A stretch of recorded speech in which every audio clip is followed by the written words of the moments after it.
Yeah.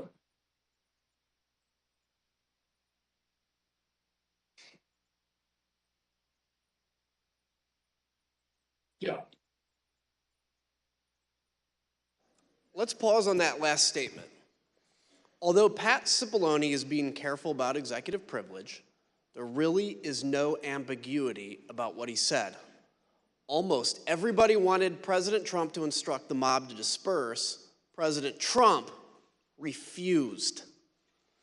To understand how inadequate the president's tweets were, let's examine his 238 tweet in more detail. For context, here's what was happening at that time.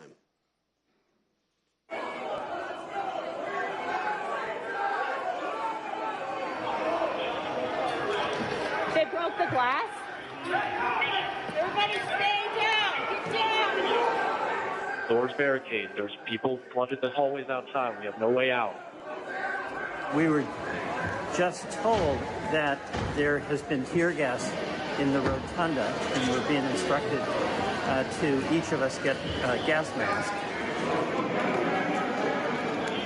We went from a peaceful protest, and this is a very dangerous situation right now, that there are, I'm being told, these protesters on the inside are around both chambers, and there is now tear gas inside the Capitol rotunda. In fact, members locked in the House are being instructed to put on masks. Ms. Matthews, after President Trump's tweet about Vice President Pence, you told us you spoke to, immediately, you spoke to Kayleigh McEnany. What did you tell her, and where did she go afterwards? After the tweet about the vice president, I found Kayleigh and told her that I thought the president needed to immediately send out a tweet that condemned the violence that we were seeing, and that there needed to be a call to action to tell these people to leave the Capitol. And she agreed and walked over to the Oval dining room to find the president. We interviewed Ms. McEnany and others who were in the dining room with the president, urging him to put out a statement. Ms. Matthews, Ms. McEnany told us she came right back to the press office after meeting with the president about this particular tweet. What did she tell you about what happened in that dining room? When she got back, she told me that a tweet had been sent out, and I told her that I thought the tweet did not go far enough, that I thought there needed to be a call to action and he needed to condemn the violence. And we were in a room full of people, but people weren't paying attention, and so she looked directly at me and in a hushed tone shared with me that the president did not want to include any sort of mention of peace in that tweet, and that it took some convincing on their part, those who were in the room. And she said that there was a back and forth going over different phrases to find something that he was comfortable with, and it wasn't until Ivanka Trump suggested the phrase "stay peaceful" that he finally agreed to include it. The president resisted writing "stay peaceful" in a tweet. He told Mark Meadows that the rioters were doing what they should be doing, and the rioters understood they were doing what President Trump wanted them to do. President Trump's message was heard clearly by Stop the Steal organizer Ali Alexander. At 2:38, he told another organizer, quote, "POTUS is not ignorant of what his words would do." Rioters storming the Capitol also heard President Trump's message. In this video, you'll see surveillance footage from the rotunda that shows a group of Oath Keepers, including Jessica Watkins, who's been charged with seditious conspiracy.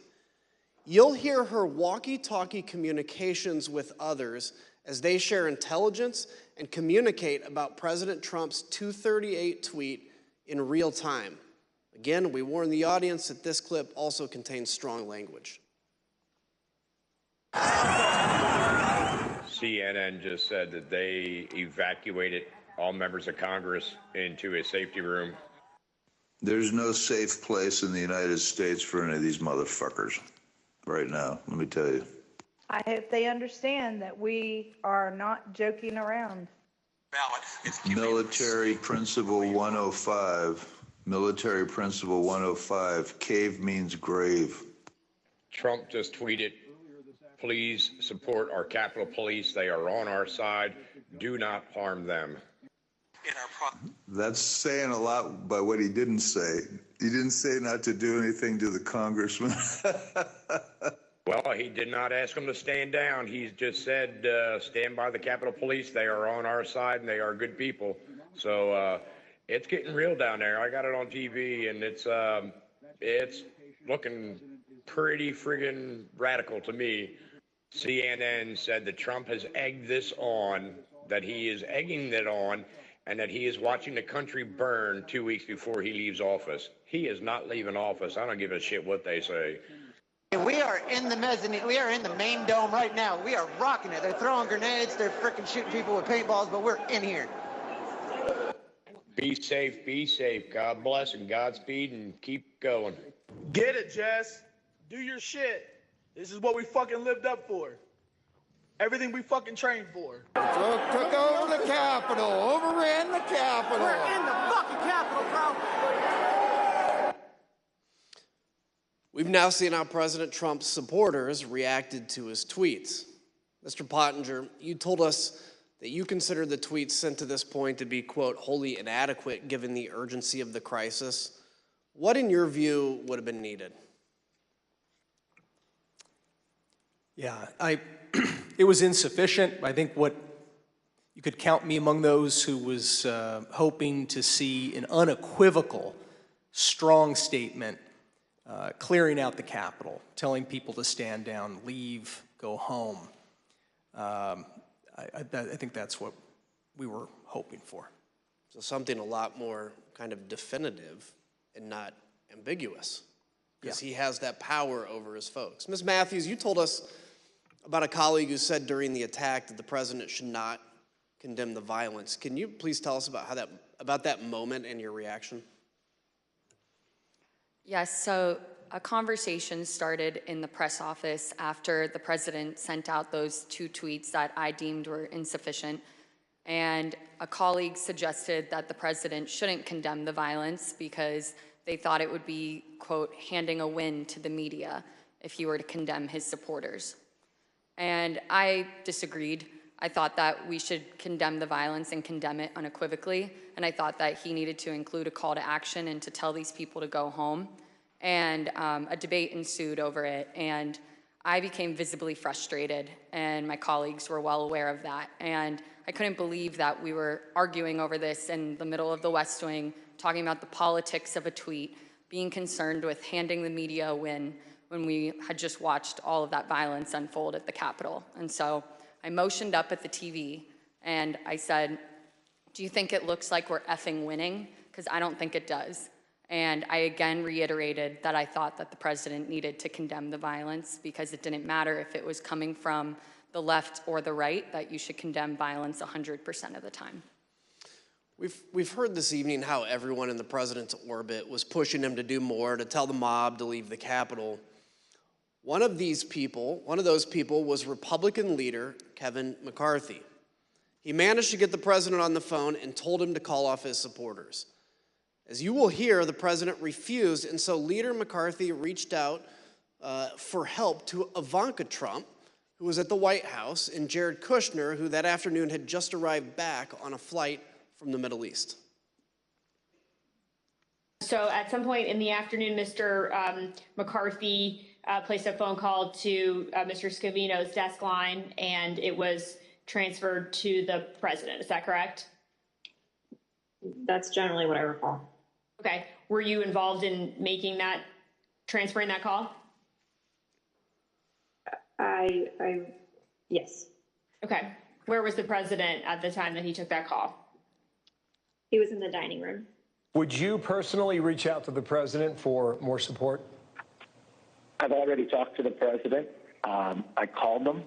I think we need to make a statement, make sure that we can calm individuals down. Did Mr. McCarthy indicate that he had been in touch with President Trump? He indicated that he had had some conversation. I don't recall whether it was with the president or with somebody at the White House, but I think he'd expressed frustration that not taking the circumstances seriously as they should in that moment. You know, I asked Kevin McCarthy, who's the Republican leader, about this and he said he called Donald. He finally got through to Donald Trump, and he said, "You have got to get on TV. You've got to get on Twitter. You've got to call these people off." You know what the president said to him? This is as it's happening. He said, "Well, Kevin, these aren't my people. You know, these are Antifa." And Kevin responded and said, "No, they're your people. They literally just came through my office windows, and my staff are running for cover. I mean, they're running for their lives. You need to call them off." And the president's response to Kevin, to me, was chilling. He said, "Well, Kevin, I guess they're just more upset about the election, theft than you are." And that's, you've seen widespread reports of Kevin McCarthy and the president having basically a swearing conversation. That's when the swearing commenced, because the president was basically saying, I'm okay with this. Leader McCarthy, the President of the United States has a briefing room steps from the Oval Office. The cameras are hot 24/7, as you know. Why hasn't he walked down and said that now? I conveyed to the president what I think is best to do, and I'm hopeful the president will do it. And have you spoken with his chief of staff? I've spoken to the president. I've spoken to other people in there and to the White House as well. Who else reached out to Ms. Trump that you know of that afternoon about the attack on the Capitol? I believe at one point McCarthy did.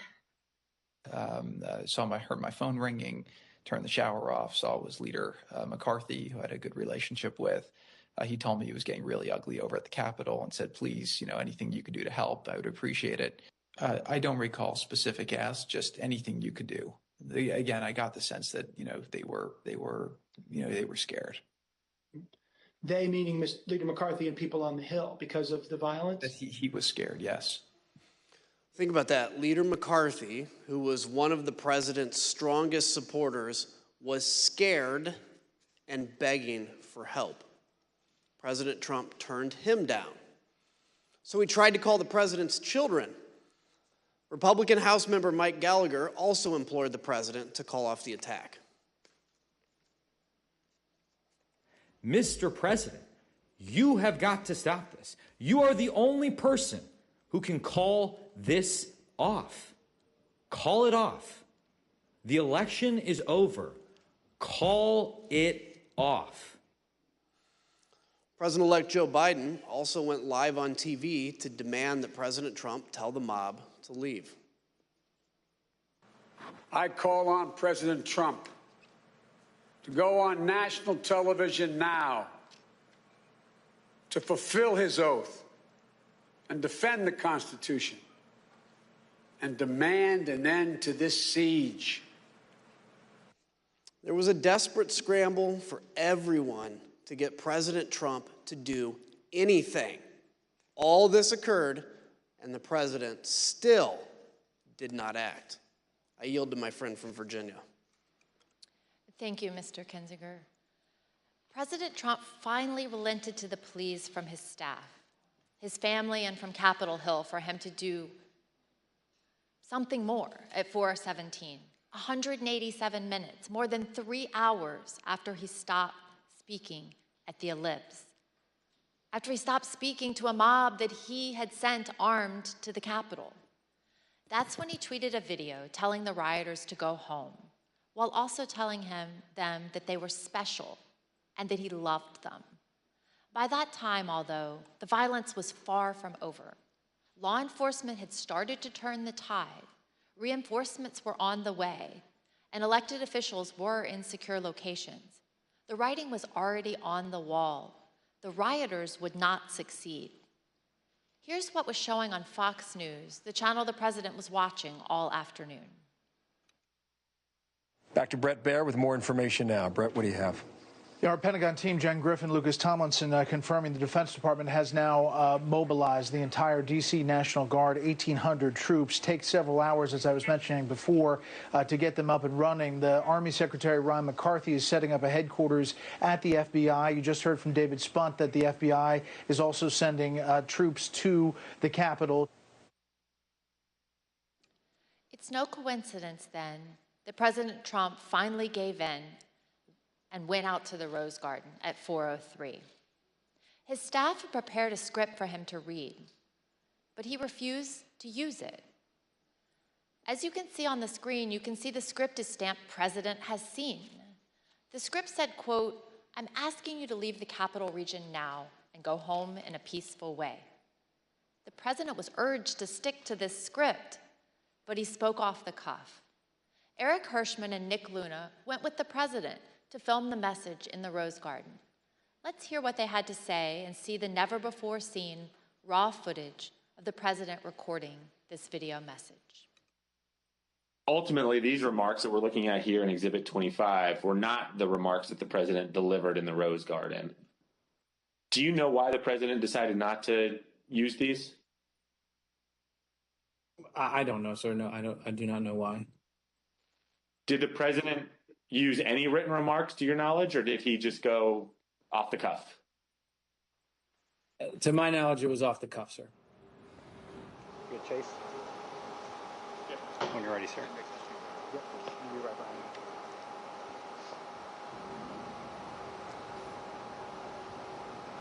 You tell me when. When you're ready, sir.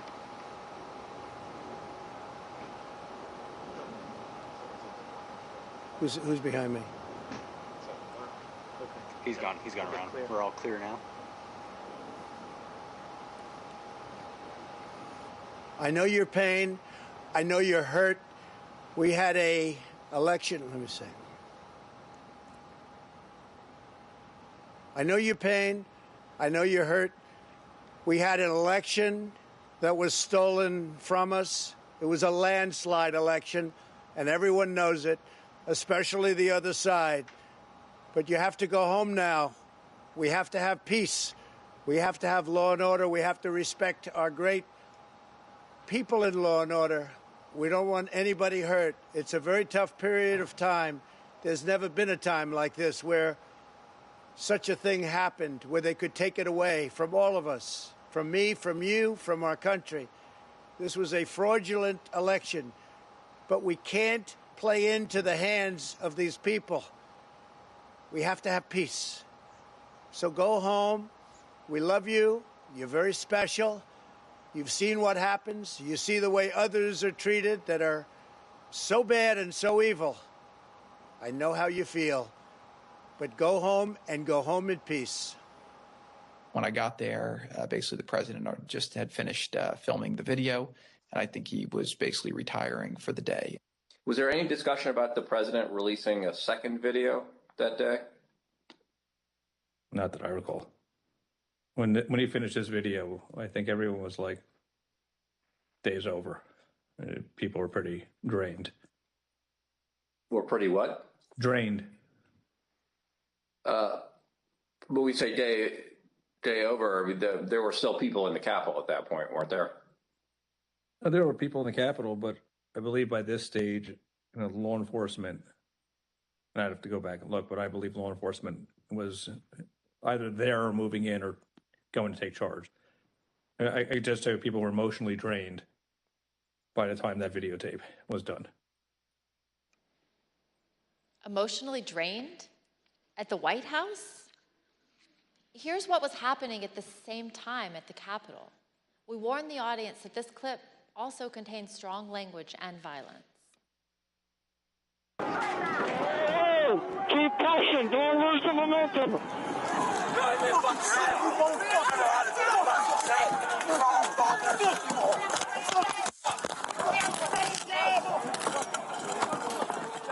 Another officer unconscious. The terrorist. What terrorist?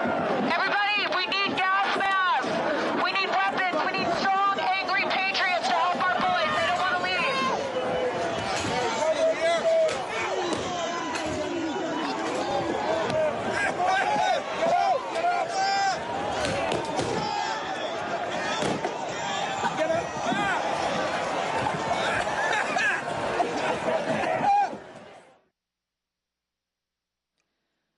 While President Trump refused to even lift another finger to help, other leaders honored their oaths and acted to clear the Capitol and resume the joint session.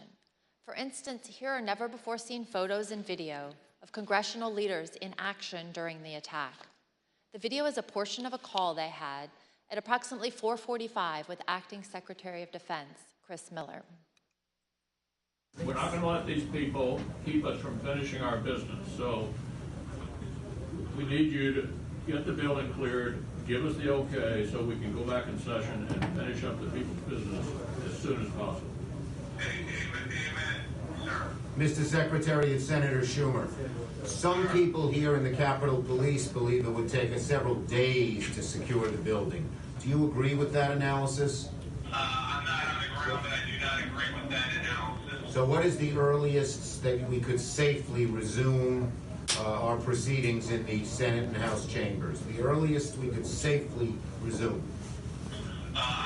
Here's my assessment, but I prefer to be on the ground, which I personally would prefer to be right now, but I need to be here. I would say, best case, we're looking at 4 to 5 hours. The Vice President also worked the phones from his own secure evacuation location, including conversations with Acting Secretary of Defense, Miller, and other military leaders, well past President Trump's 417 video. Let's look at some never-before-seen photographs of the Vice President during this critical time and hear about the Vice President's conversation with military leaders to secure the Capitol and ensure everyone was safe. Vice President Pence, there were 2 or 3 calls with Vice President Pence. He was very animated, and he issued very explicit, very direct, unambiguous orders. There was no question about that, and he was, and I can get you the exact quotes, I guess, from some of our records somewhere. But he was very animated, very direct, very firm, and to Secretary Miller, get the military down here, get the Guard down here, put down this situation, etc. As you heard earlier in the hearing, the President did not call the Vice President or anyone in the military, federal law enforcement, or DC government. Not a single person. But General Milley did hear from Mark Meadows. The contrast between that call and his calls with Vice President Pence tell you everything you need to know about President Trump's dereliction of duty. Let's listen. He said, this is from memory, he said, we have to kill the narrative that the Vice President is making all the decisions. We need to establish the narrative that, that the President is still in charge and that things are steady or stable or words to that effect. I immediately interpreted that as politics, politics, politics. Red flag for me personally, no action, but I remember it distinctly. I don't do political narratives. So while President Trump and his advisors were drained, other leaders upheld their oaths to do the right thing. Maybe it was exhausting to get the president to put out that video, but think about the law enforcement officers who were attacked by the mob that day. And President Trump had summoned them himself to Washington. And what about President Trump? He watched TV, tweeted, called senators to try to delay the count of electoral votes, called Rudy Giuliani, and argued with his staff who were insisting that he should call off the attack. Ms. Matthews, what was your reaction to President Trump's message to the mob at 417? I was struck by the fact that he chose to begin the video by pushing the lie that there was a stolen election.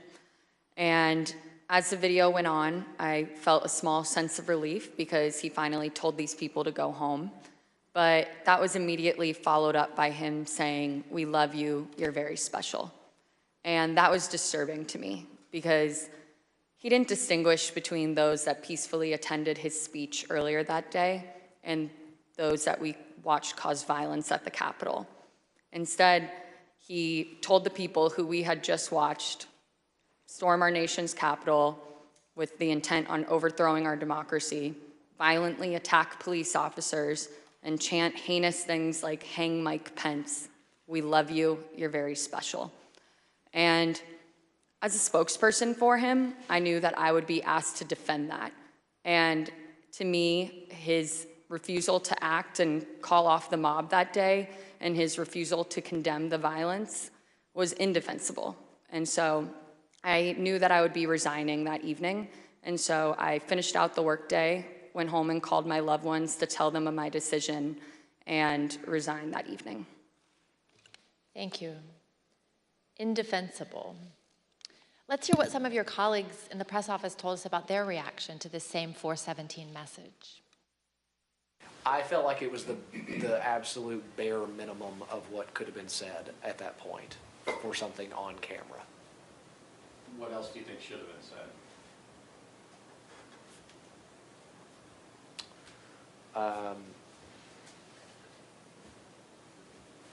So a more forceful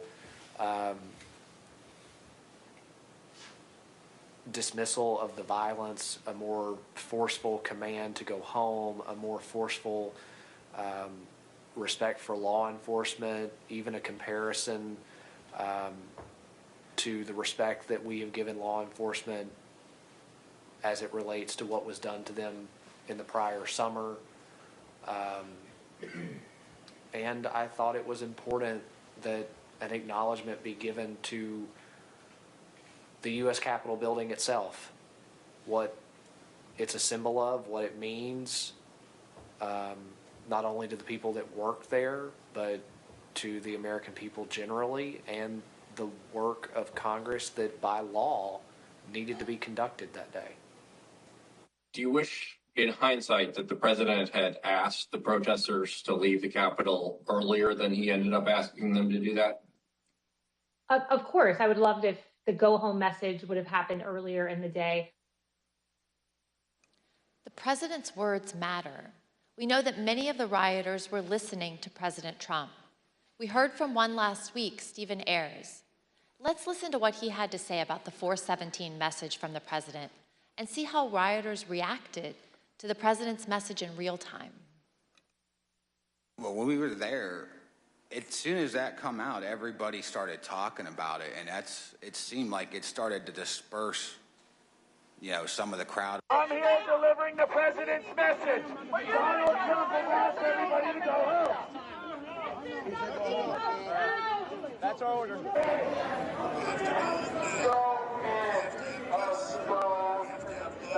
He says go home. He says go home. Yeah, he said to go home. But just as Mr. Ayers said, police were still fending off the last throes of the brutal assault. I yield to the gentleman from Illinois. While everyone else was working to get Congress back in session, what did President Trump do? At 6:01, just 1 minute after the citywide curfew went into effect, he posted his last tweet of the day. After officers engaged in multiple hours of hand-to-hand combat, with over 100 of them sustaining injuries, President Trump tweeted at 6:01 and justified the violence as a natural response to the election. He said, quote, "These are the things and events that happen when a sacred landslide victory is so unceremoniously, viciously stripped away from great patriots who have been badly, unfairly treated for so long. Go home with love and peace. Remember this day forever." He called the mob great patriots. He told people to remember the day forever. He showed absolutely no remorse. A few minutes later, at 6:27, the president left the dining room and he went up to the White House residence for the night. On the screen is the last photograph of the president that night as he went into the residence. As he was gathering his things in the dining room to leave, President Trump reflected on the day's events with a White House employee. This was the same employee who had met President Trump in the Oval Office after he returned from the ellipse. President Trump said nothing to the employee about the attack. He said only, quote, "Mike Pence let me down." Ms. Matthews, what was your reaction to President Trump's 6:01 tweet?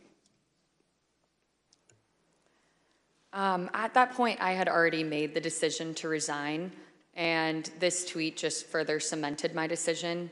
I thought that January 6, 2021 was one of the darkest days in our nation's history, and President Trump was treating it as a celebratory occasion with that tweet.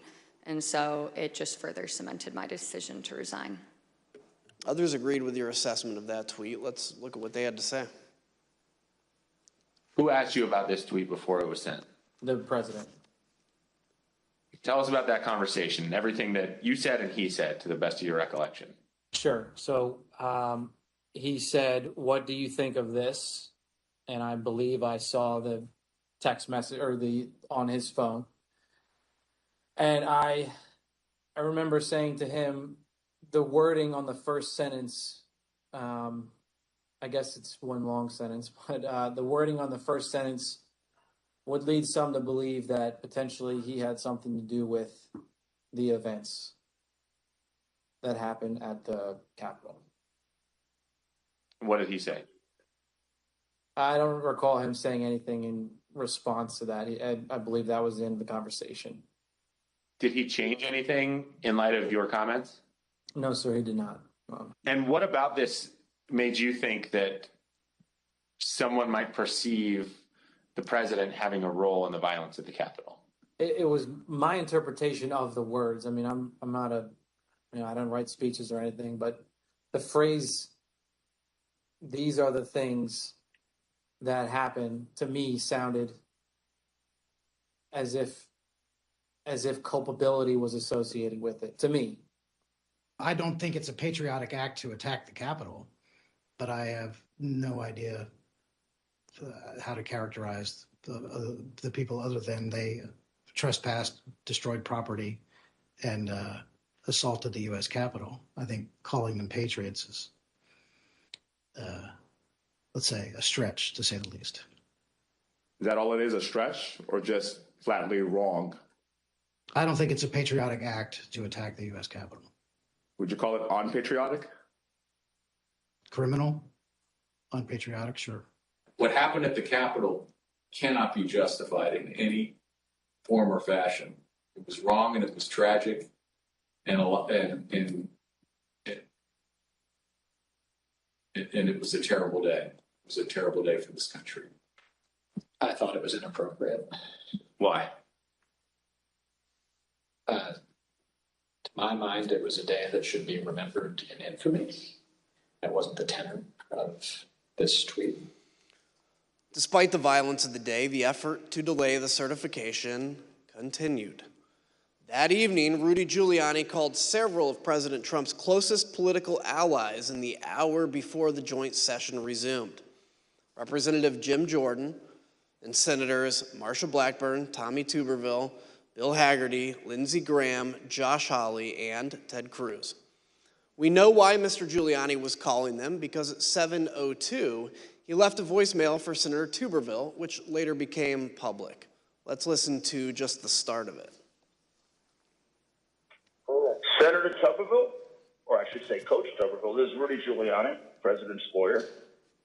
I'm calling you because I want to discuss with you how they're trying to rush this hearing and how we need you, our Republican friends, to try to just slow it down so we can get these legislatures to get more information to you. Mr. Giuliani did not even mention the attack on the Capitol.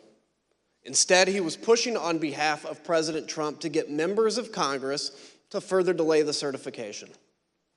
Even though some members did proceed with objections, Vice President Pence and Congress stood firm and successfully concluded the joint session in the early morning hours of January 7th. Here are some of what members of the president's party said in the days and weeks after the attack.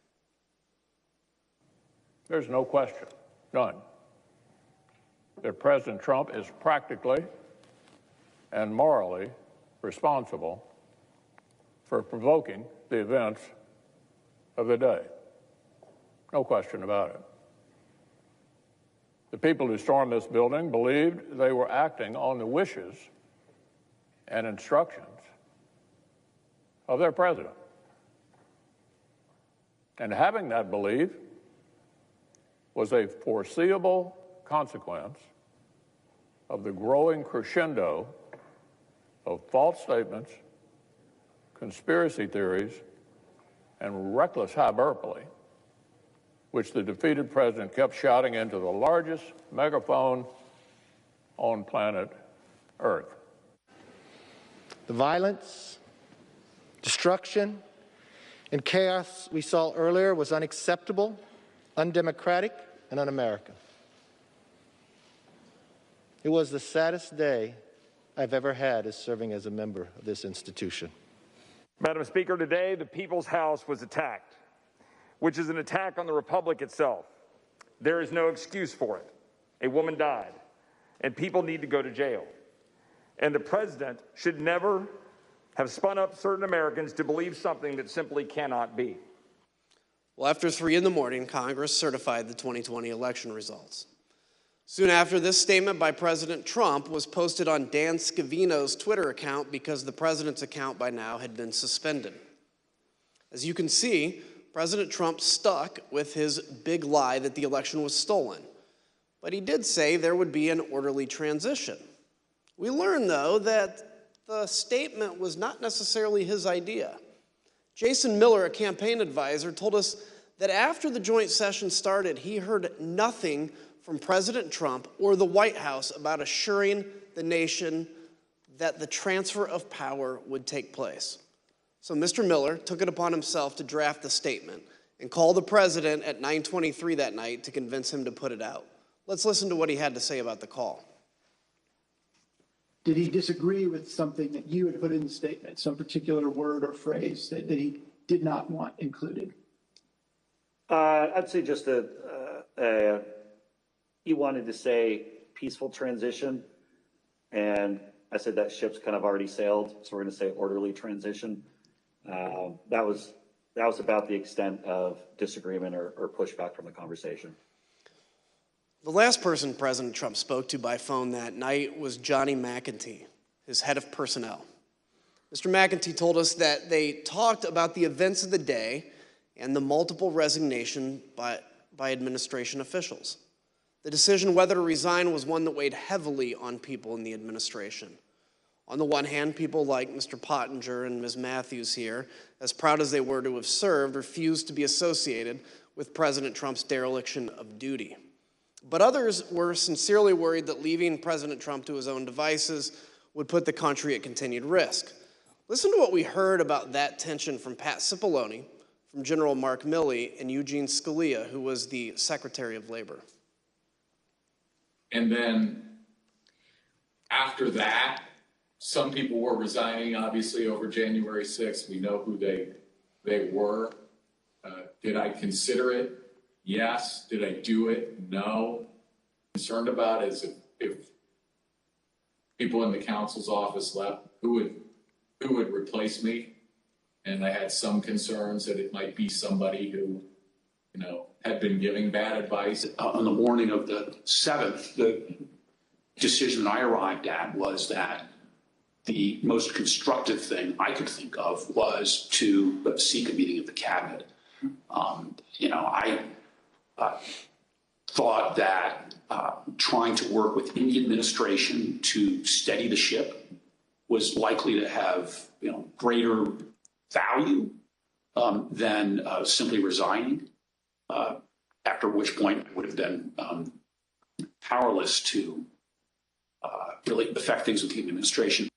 Gene thought that there should be a cabinet meeting. Do you know why Mark thought it would not be? I don't remember why. I think it probably had something to do with Mark's view of how the president might react and that but things like that. Now, there was a couple of calls where, Meadows and or Pompeo, but more Meadows, how's the president doing? Like Pompeo might say, how's the president doing? And Meadows would say, well, he's in a really dark place. Like here's one, for example, on the 7th of January. So this is day after, right? POTUS is very emotional and in a bad place, Meadows. As you heard, Secretary Scalia wanted President Trump to convene a cabinet meeting. He put his request in a memo to the president, and here's what it said.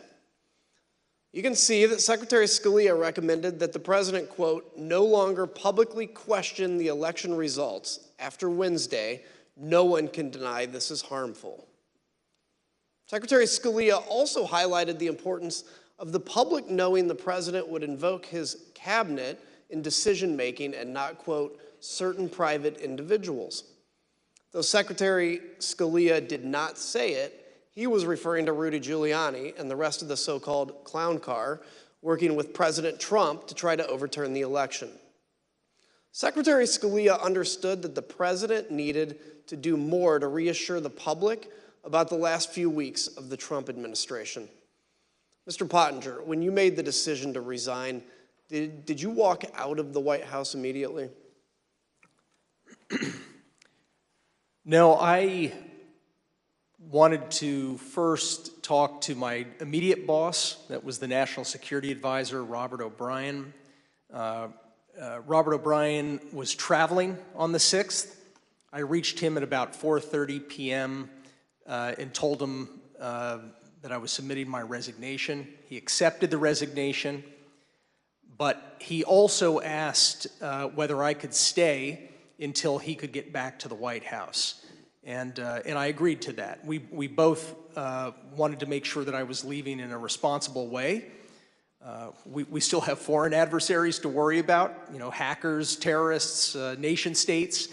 I did not want to leave my chair empty, given that I was the top national security staffer in the White House. So I ended up staying at my desk through the night. When Robert O'Brien arrived back at the White House the next morning, the morning of the 7th, I debriefed with him and left for the last time. So you and I both share a passion for national security of our country. Can you share with me, what's your view on how January 6th impacted our national security? Well, when you have a presidential transition, even under the best circumstances, it's a time of vulnerability. It's a time of vulnerability.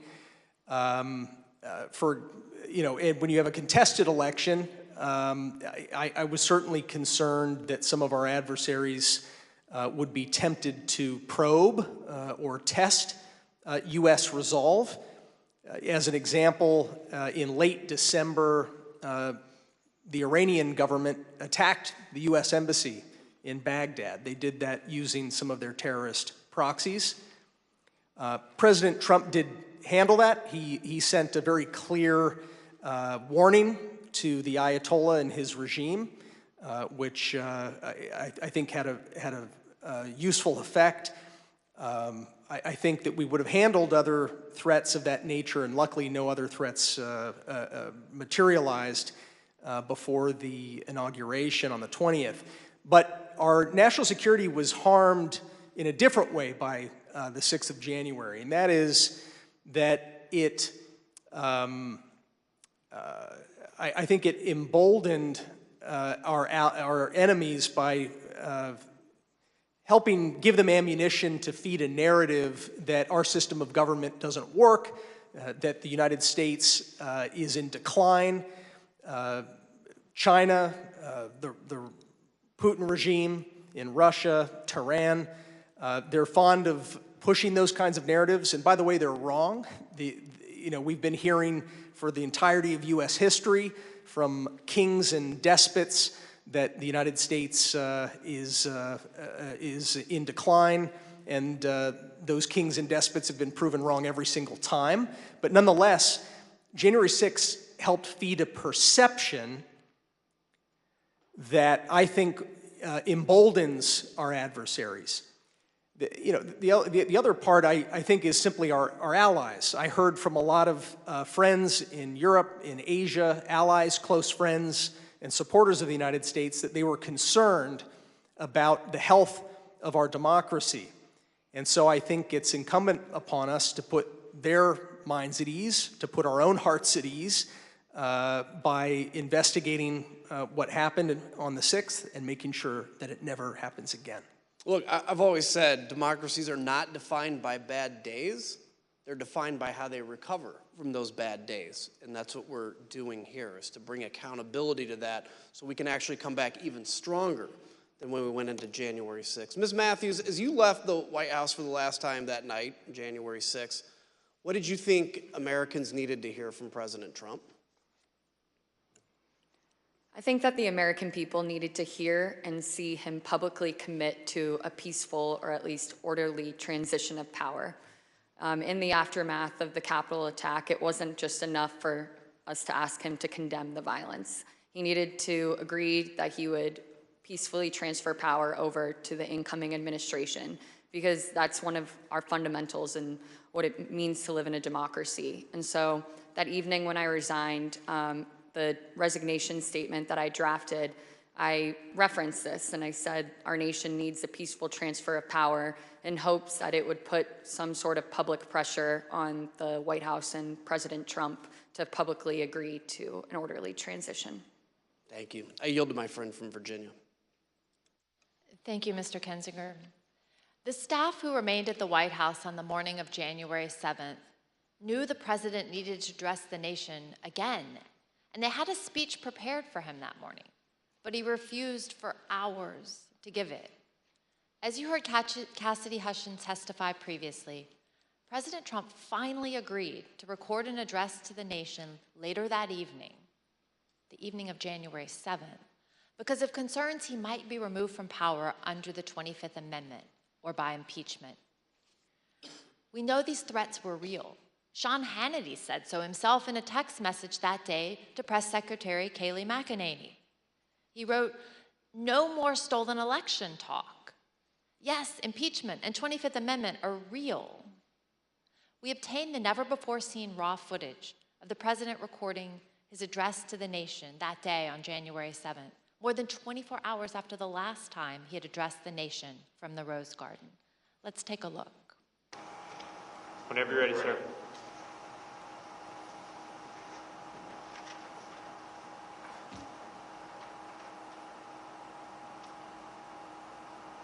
I would like to begin by addressing the heinous attack yesterday, and to those who broke the law, you will pay. You do not represent our movement, you do not represent our country, and if you broke the law, you can't say that. I already said you will pay. The demonstrators who infiltrated the Capitol have defied the seat of justice. It's defiled, right? See, I can't see it very well. Okay, I'll do this. I'm going to do this. Let's go. But this election is now over. Congress has certified the results. I don't want to say the election's over. I just want to say Congress has certified the results without saying the election's over, okay? But Congress is certified. Now Congress is Yeah, certified. right. Now Congress I didn't say over, so let me see. Go to the paragraph before.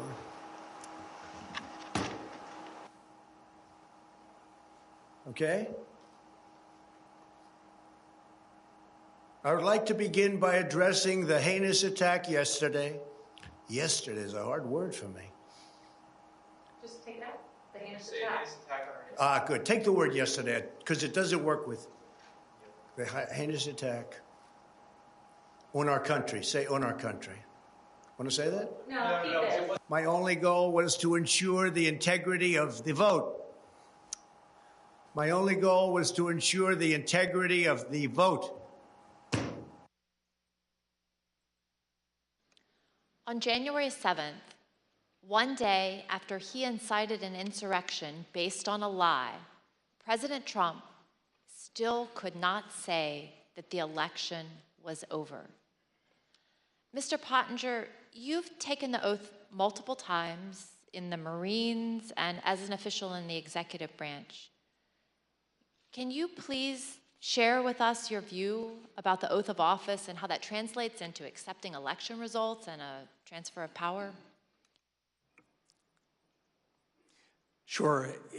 You know, this isn't the first time that we've had a close election in this country. And President Trump certainly had every right to challenge in court the results of these various elections. But once you've had due process under the law, you have to conform with the law, no matter how bitter the result. Once you've presented your evidence in court, judges have heard that evidence, judges have ruled. If you continue to contest an election, you're not just contesting an election anymore. You're actually challenging the Constitution itself. You are challenging the societal norms that allow us to remain unified. I think that one example, for example, you've got Vice President Richard Nixon back in 1960 had lost a hard-fought election against Senator John F. Kennedy. There were irregularities in that vote, according to a lot of the histories, and a lot of Vice President Nixon's supporters asked him to fight, contest it, don't concede. But in one of his finest moments, Vice President Nixon said no. He said it would tear the country to pieces, and he conceded to Jack Kennedy and announced that he was going to support him as the next president. We have an example of a Democratic candidate for president, Vice President Al Gore, who faced a very similar dilemma. He strongly disagreed with the Supreme Court decision that lost his election bid and allowed President George W. Bush to take office.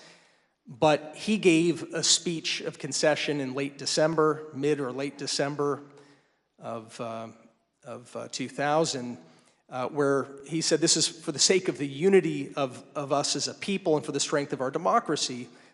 I also am going to concede. I'm going to support the new president. His speech is actually a pretty good model, I think, for any candidate for any office, up to and including the president, and from any party to read, particularly right now. The oath that our presidents take, it's very similar to the oath of office I took as a U.S. Marine officer and the oath I took as a White House official. It is to support and defend the Constitution. It's to protect the Constitution, to bear true faith and allegiance to the Constitution. And it is a sacred oath. It's an oath that we take before our families. We take that oath before God. I think that we have an obligation to live by that oath. I do still believe that we have the most ingenious system of government on earth, despite its imperfections. I don't envy countries that don't have this system that actually allows for a predictable, peaceful transfer of government every 4 to 8 years, and it's not something that we should take for granted. Thank you. As we heard at the start of the hearing, in the immediate aftermath of January 6th, Republican leader Kevin McCarthy understood that President Trump bore responsibility for that day and should have taken immediate action to stop the violence. He was even more candid in calls with Republican colleagues. As you'll hear in a moment, recordings of some of these calls that were later published by the New York Times. The context for these calls was that a resolution had been introduced in the House calling for Vice President Pence and the cabinet to remove President Trump from power under the 25th Amendment. Let's listen. I've had it with this guy. What he did is unacceptable. Nobody can defend that, and nobody should defend it. The only discussion I would have with him is that I think this will pass, and it would be my recommendation we should resign. That would be my take, but I don't think he would take it, but I don't know.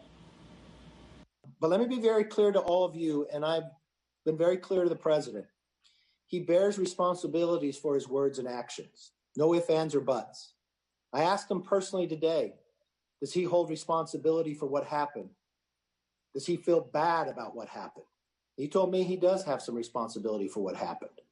And he needs to acknowledge that. President Trump has never publicly acknowledged his responsibility for the attack. The only time he apparently did so was in that private call with Kevin McCarthy. There's something else President Trump has never acknowledged: the names and the memories of the officers who died following the attack on the Capitol. We're honored to be joined tonight by police and first responders who bravely protected us on January 6th.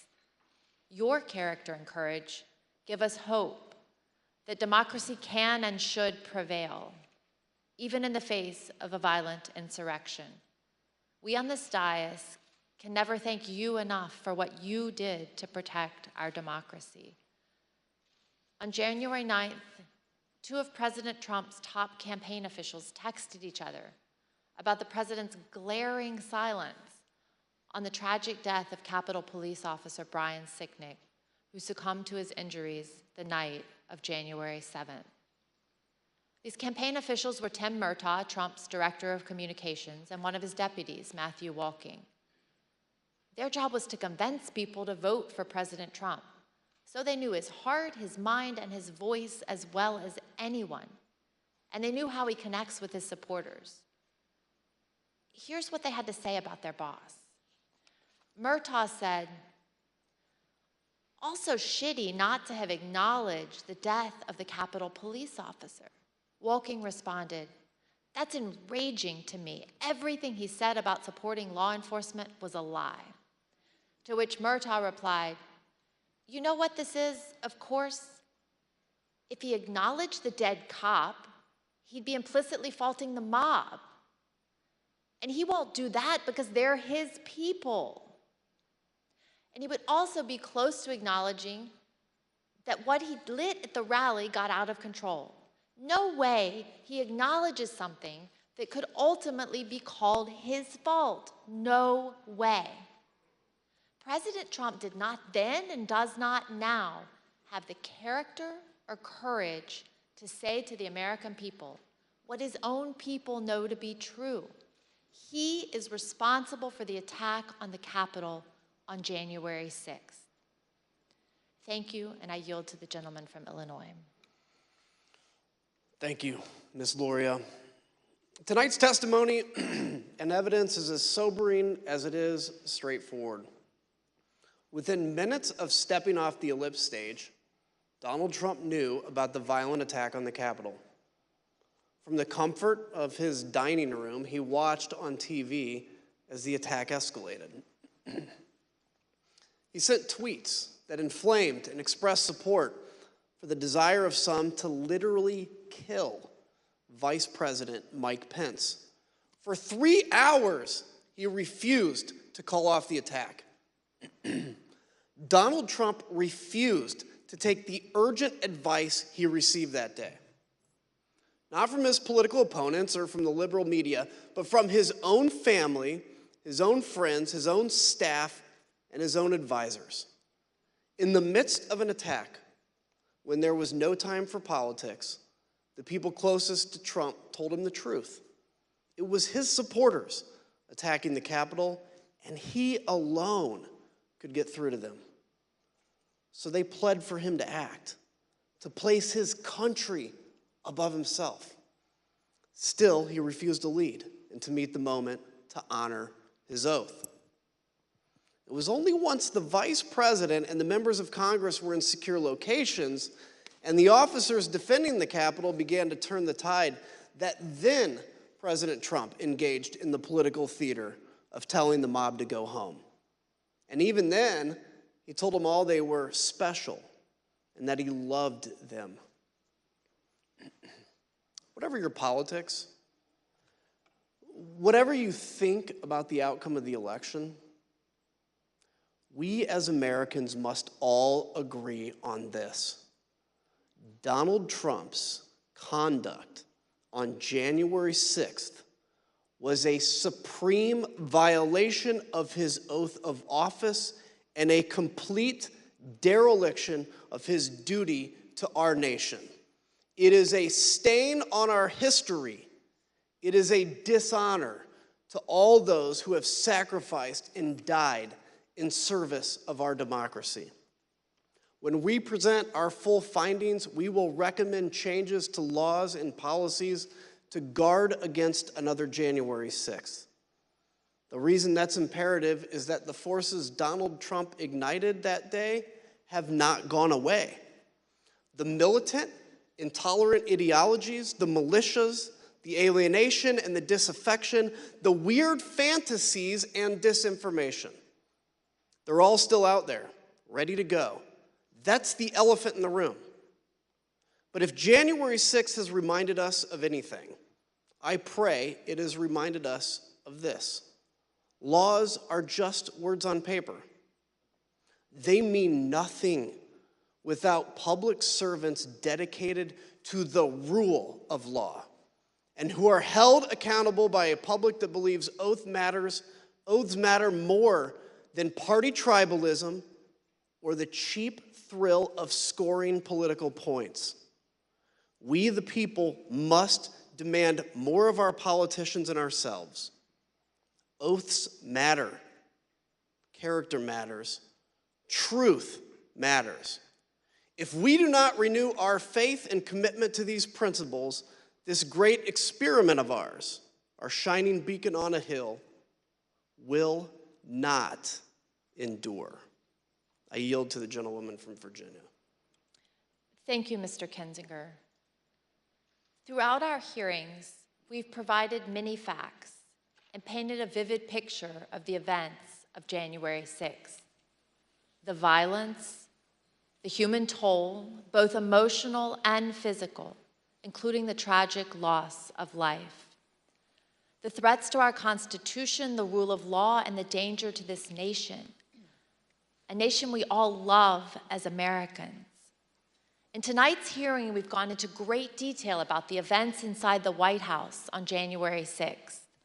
We've described how the President of the United States, who was bound by oath to the Constitution and by duty to ensure the laws are faithfully executed, took no action when the cornerstone of our democracy, a peaceful transition of power, was under attack.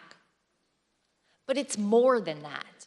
Donald Trump summoned a violent mob and promised to lead that mob to the Capitol to compel those he thought would cave to that kind of pressure. And when he was thwarted in his effort to lead the armed uprising, he instigated the attackers to target the vice president with violence, a man who just wanted to do his constitutional duty. So in the end, this is not, as it may appear, a story of inaction in a time of crisis. But instead, it was the final action of Donald Trump's own plan to assert the will of the American people and remain in power. Not until it was clear that his effort to violently disrupt or delay the counting of the election results had failed did he send a message to his supporters in which he commiserated with their pain, and he told them affectionately to go home. That was not the message of condemnation and just punishment for those who broke the law that we expect from a president whose oath and duty is to ensure the laws are faithfully executed. But instead, it was his newest version of stand back and stand by. To me, this is personal. I first swore an oath to support and defend the Constitution against enemies foreign and domestic when I entered the U.S. Naval Academy at age 17. I spent 2 decades on ships at sea, defending our nation from known and identifiable foreign enemies who sought to do us harm. I never imagined that that enemy would come from within. I was not as prescient as Abraham Lincoln, who 23 years before the Civil War said, "If destruction be our lot, we must ourselves be its author and its finisher." Donald Trump was the author, and we the people, for ourselves and our posterity, should not let Donald Trump be the finisher. Thank you, and I yield to the Vice Chair. Thank you very much, Mrs. Luria. I want to thank our witnesses for joining us today. The members of the Select Committee may have additional questions for today's witnesses, and we ask that you respond expeditiously in writing to those questions. Without objection, members will be permitted 10 business days to submit statements for the record, including opening remarks and additional questions from our witnesses. I'd now like to turn things to Chairman Thompson for a few closing words. The members of the committee, and I appreciate and thank all persons who've come forward voluntarily to provide information to help protect our democracy. And our work continues. As we've made clear throughout these hearings, our investigation is going forward. We continue to receive new information every day. We are pursuing many additional witnesses for testimony. We will reconvene in September to continue laying out our findings to the American people and pushing for accountability. In the first hearing of this series, I asked the American people to consider the facts and judge for themselves. The facts are clear and unambiguous. I thank the American people for their attention over the past several weeks. I wish you all a pleasant evening.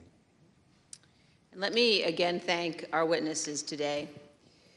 We've seen bravery and honor in these hearings, and Ms. Matthews and Mr. Pottinger, both of you will be remembered for that, as will Cassidy Hutchinson. She sat here alone, took the oath, and testified before millions of Americans. She knew all along that she would be attacked by President Trump and by the 50, 60, and 70-year-old men who hide themselves behind executive privilege. But like our witnesses today, she has courage, and she did it anyway. Cassidy, Sarah, and our other witnesses, including Officer Caroline Edwards, Shay Moss, and her mother, Ruby Freeman, are an inspiration to American women and to American girls. We owe a debt to all of those who have and will appear here. And that brings me to another point. This committee has shown you the testimony of dozens of Republican witnesses, those who served President Trump loyally for years. The case against Donald Trump in these hearings is not made by witnesses who were his political enemies. It is instead a series of confessions by Donald Trump's own appointees, his own friends, his own campaign officials, people who worked for him for years, and his own family. They have come forward and they have told the American people the truth. And for those of you who seem to think the evidence would be different if Republican leader McCarthy had not withdrawn his nominees from this committee, let me ask you this. Do you really think Bill Barr is such a delicate flower that he would wilt under cross-examination? Pat Cipollone, Eric Hirschman, Jeff Rosen, Richard Donahue, of course they aren't. None of our witnesses are. At one point in 2016, when he was first running for office, Donald Trump said this: "I could stand in the middle of Fifth Avenue and shoot somebody, and I wouldn't lose any voters." That quote came to mind last week when audio from Trump advisor Steve Bannon surfaced from October 31st, 2020, just a few days before the presidential election. Let's listen. And what Trump's going to do is just declare victory, right? He's going to declare victory. But that doesn't mean he's the winner. He's just going to say he's the winner. The Democrats, more of our people vote early that count. Theirs voted mail. And so they're going to have a natural disadvantage, and Trump's going to take advantage of it. That's our strategy. He's going to declare himself a winner. So when you wake up Wednesday morning, it's going to be a firestorm. Also, if Trump is losing by 10 or 11 o'clock at night, it's going to be even crazier. No, because he's going to sit right there and say they stole it. If Biden's winning, Trump is going to do some crazy shit. And of course, 4 days later, President Trump declared victory when his own campaign advisors told him he had absolutely no basis to do so. What the new Steve Bannon audio demonstrates is that Donald Trump's plan to falsely claim victory in 2020, no matter what the facts actually were, was premeditated. Perhaps worse, Donald Trump believed he could convince his voters to buy it, whether he had any actual evidence of fraud or not. And this same thing continued to occur from Election Day onward until January 6th. Donald Trump was confident that he could convince his supporters the election was stolen, no matter how many lawsuits he lost, and he lost scores of them. He was told over and over again in immense detail that the election was not stolen, There was no evidence of widespread fraud. It didn't matter. Donald Trump was confident he could persuade his supporters to believe whatever he said, no matter how outlandish, and ultimately that they could be summoned to Washington to help him remain president for another term. As we showed you last week, even President Trump's legal team, led by Rudy Giuliani, knew they had no actual evidence to demonstrate the election was stolen. Again, it didn't matter. Here's the worst part. Donald Trump knows that millions of Americans who supported him would stand up and defend our nation were it threatened. They would put their lives and their freedom at stake to protect her. And he is preying on their patriotism. He is preying on their sense of justice. And on January 6th, Donald Trump turned their love of country into a weapon against our Capitol and our Constitution. He has purposely created the false impression that America is threatened by a foreign force controlling voting machines, or that a wave of tens of millions of false ballots were secretly injected into our election system, or that ballot workers have secret thumb drives and are stealing elections with them. All complete nonsense. We must remember that we cannot abandon the truth and remain a free nation. In late November of 2020, while President Trump was still pursuing lawsuits, many of us were urging him to put any genuine evidence of fraud forward in the courts and to accept the outcome of those cases. As January 6th approached, I circulated a memo to my Republican colleagues explaining why our congressional proceedings to count electoral votes could not be used to change the outcome of the election. But what I did not know at the time was that President Trump's own advisors, also Republicans, also conservatives, including his White House counsel, his Justice Department, his campaign officials, they were all telling him almost exactly the same thing I was telling my colleagues. There was no evidence of fraud or irregularities sufficient to change the election outcome. Our courts had ruled. It was over. Now we know that it didn't matter what any of us said because Donald Trump wasn't looking for the right answer legally or the right answer factually. He was looking for a way to remain in office. Let's put that aside for a moment and focus just on what we saw today. In our hearing tonight, you saw an American president faced with a stark and unmistakable choice between right and wrong. There was no ambiguity, no nuance.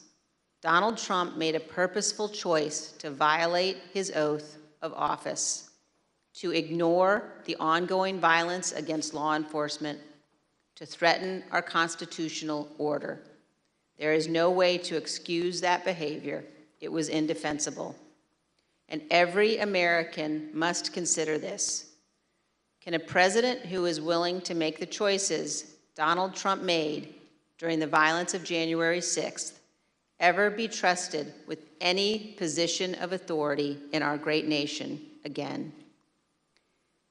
In this room, in 1918, the Committee on Women's Suffrage convened to discuss and debate whether women should be granted the right to vote. This room is full of history, and we on this committee know we have a solemn obligation not to idly squander what so many Americans have fought and died for. Ronald Reagan's great ally, Margaret Thatcher, said this: "Let it never be said that the dedication of those who love freedom is less than the determination of those who would destroy it." Let me assure every one of you this: our committee understands the gravity of this moment, the consequences for our nation.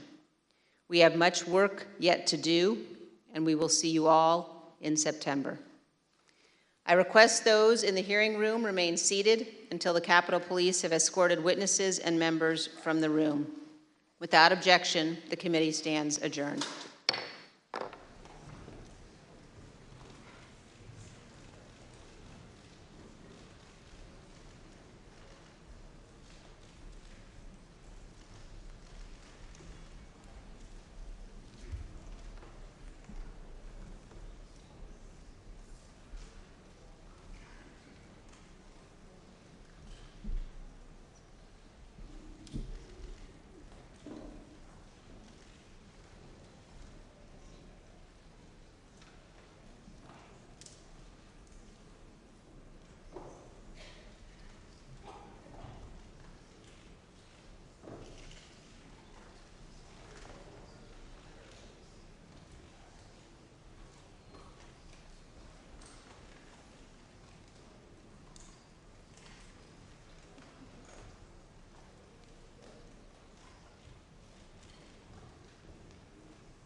This podium? Yes. Okay. They come to it? Yes. Okay.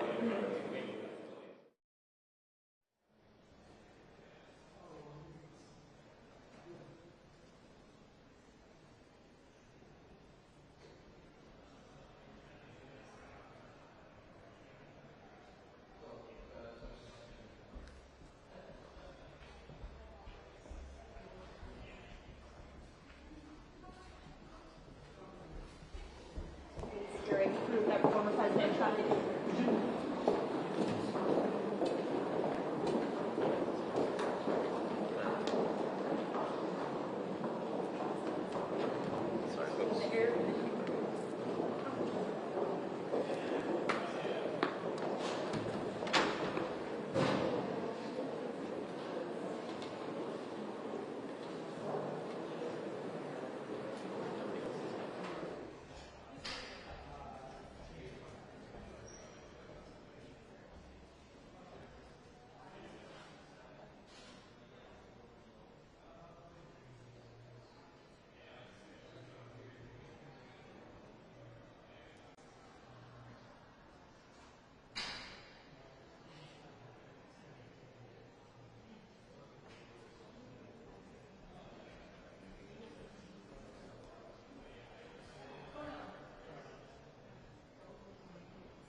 Congressman Lofgren, do you want to talk about the Electoral Count Act? I think that's another day.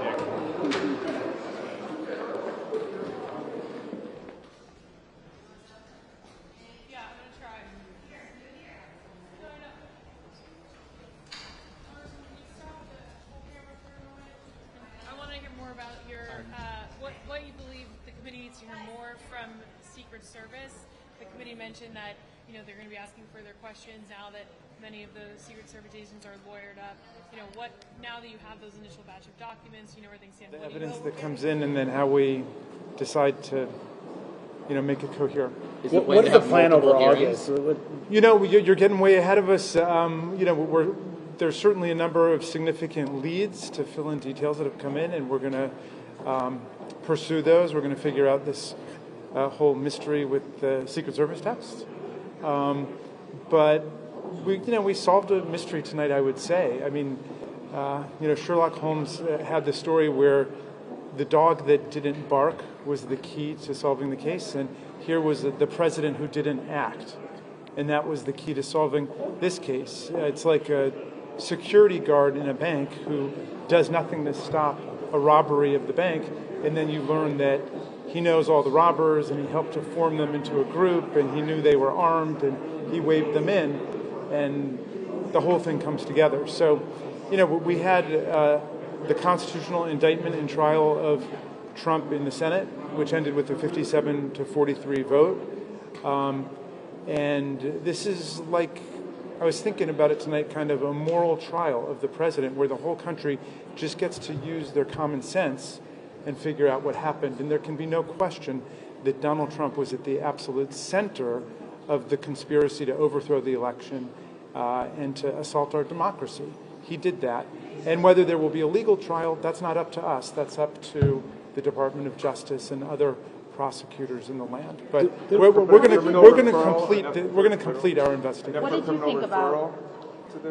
We haven't gotten there yet. What did you think about Merrick Garland's comments yesterday?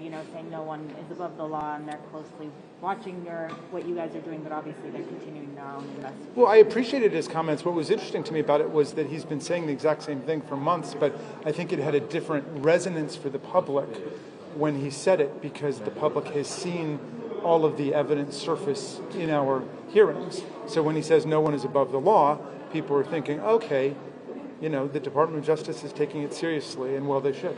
Mr. President, there was a lot of Kevin McCarthy that was featured in tonight's hearing. Do you believe that, what is the committee going to do? That he's defied this subpoena, and why is his testimony necessary still?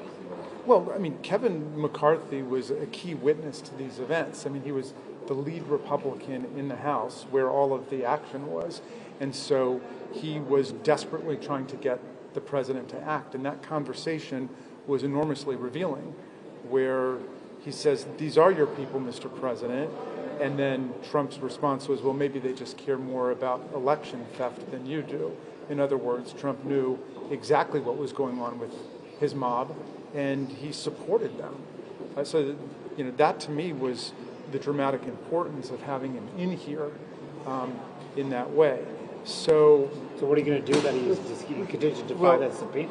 Yeah, look, we have been emphatic that people comply with our subpoenas, but we're not going to go on wild goose chases with people because we're keeping our eyes on the prize in terms of assembling a body of evidence that will, make the story real and make it factual for people. Congressman Raskin, on top of that, the Senate has come to an agreement or a deal on the Electoral Count Act. I know that you said that this is insufficient.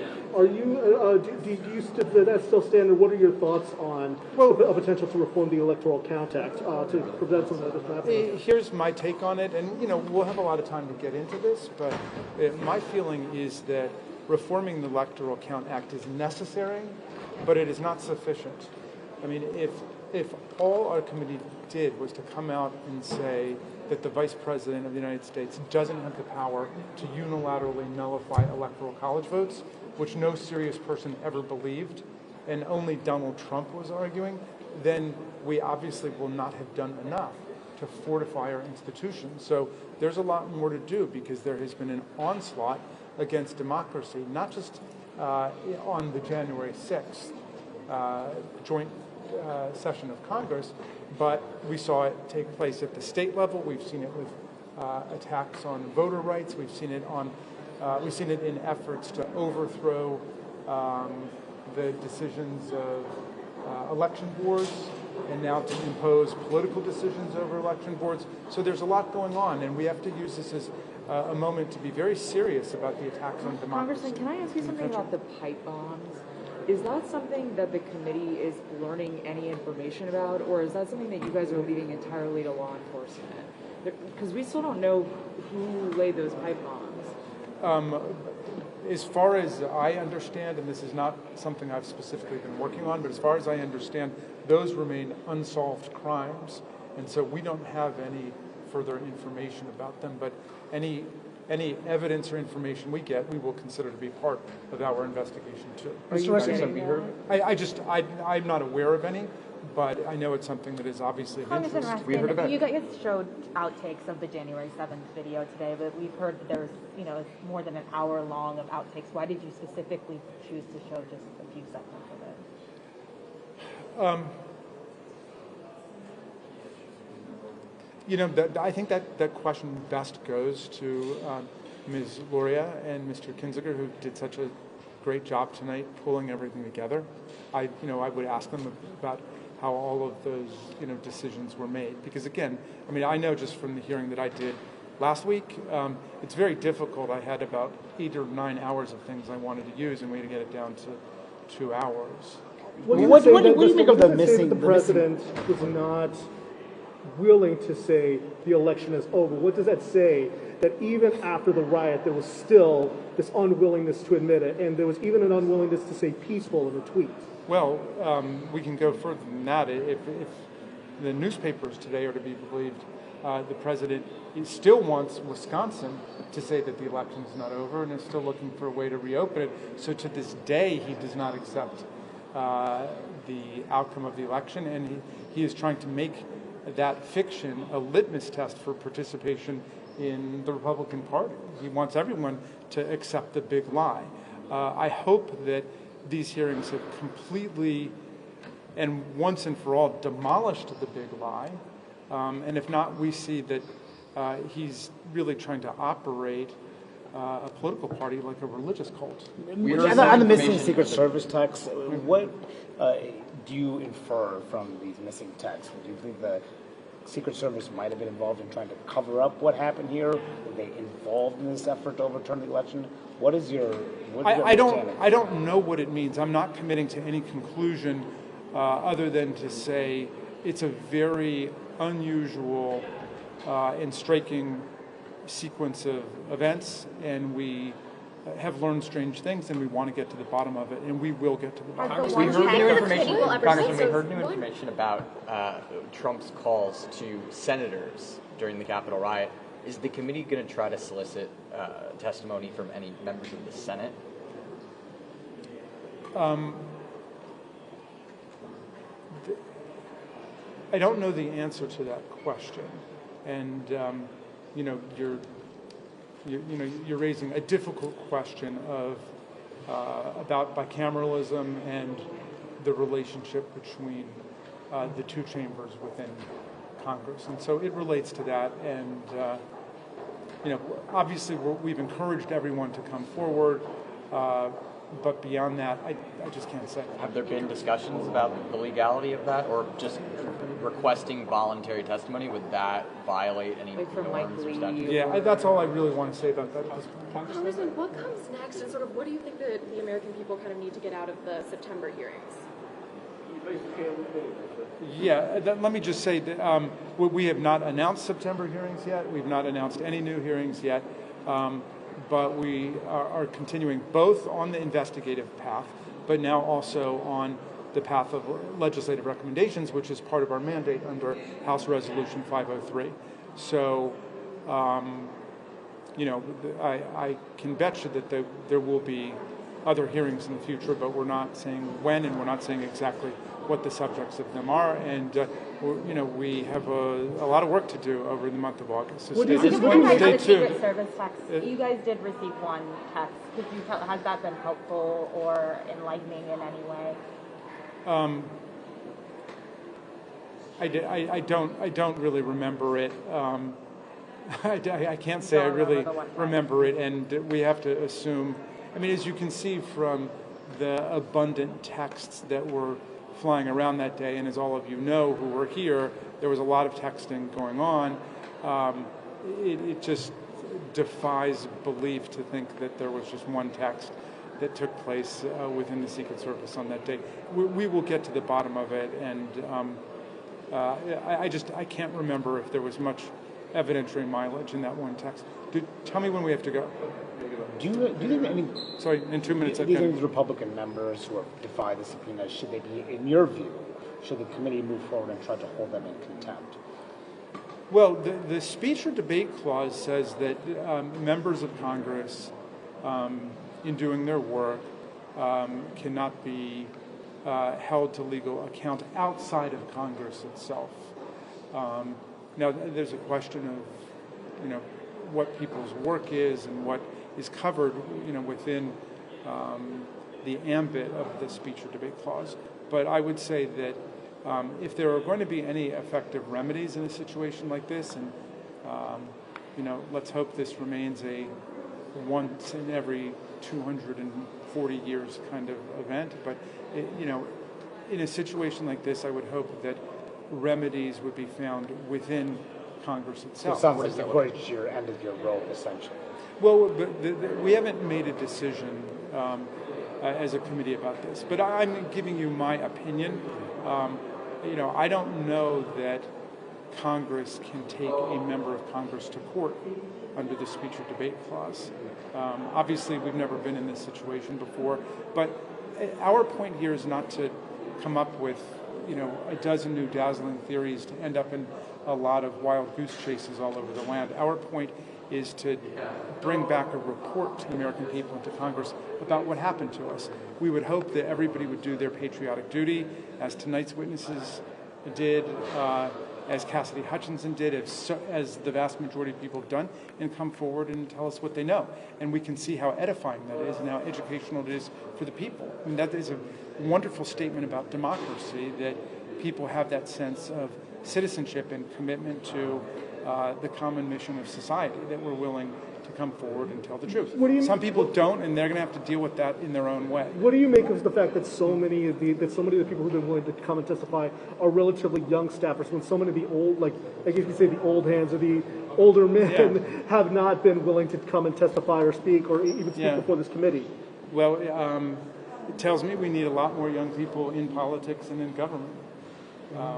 We need people who are unjaded and idealistic enough to still believe in the values of the country, to believe in the Constitution, to believe in the rule of law. Real quick, Do you have any update on a potential Pence subpoena? Nothing on that. On the September hearings, do you expect Talk about the video of Josh thanks, Hawley running. What did you think of that? Why did you throw that in there?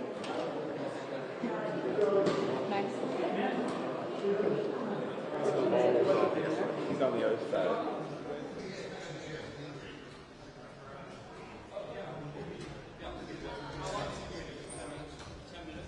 I do want to talk about